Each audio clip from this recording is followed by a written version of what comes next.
Mannheim Brethren in Christ Church matters to the community. If this church were pulled out of the community and it weren't here anymore, people would notice.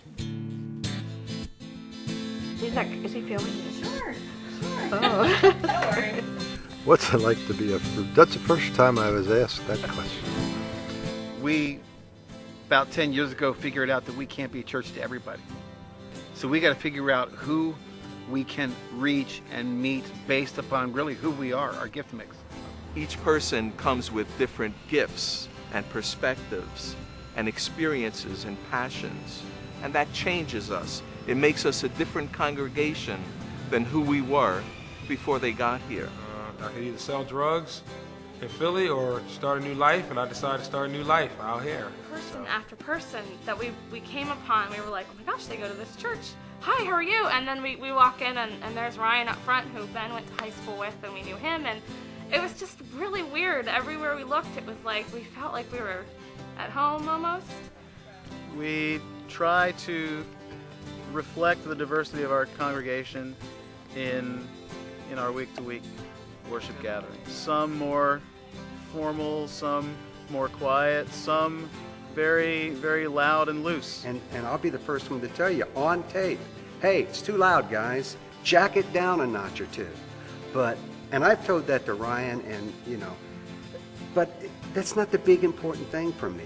And I can tell you this, it's not the big important thing for most people that are wearing white hair. Otherwise, they would have walked a long time ago. And I said, well, I accepted that all along. Yeah. I said it was no problem for me to change services or the way we have our service operated. This is the way you reach out to everyone. And you have to do something that will bring the young people. My church family means so much to me. And I just can't imagine that these young families would take so much interest in an old senior member of the church. From day one, we felt that we had the older generation looking out for us. And now we're the older. Yeah, now we're becoming the older generation. It's pretty freaky. Look. Every friendship to me is special. I think for a lot of students, church is not central in their life at all. God may or may not be on their radar screen. And so our goal is to make a comfortable place for them to be. You call this youth ministry? I don't see any youth. It's cool when you get to walk in and you get to hang out with your friends, you get to talk to some people you don't get to see all week possibly, but the cool thing is I started coming regularly last year, and Dustin does a real good job with the lessons. It's always good, it hits everybody.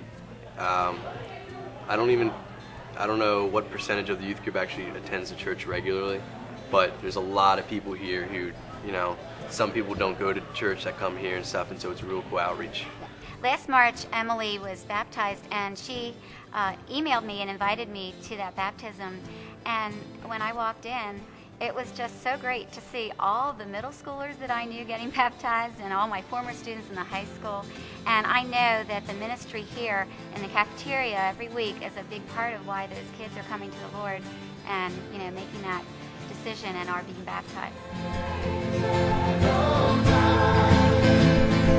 All the nations of the earth, all the angels and the saints sing praise to you. Amen. Hey, forget about it. Are you hot? I'm hot.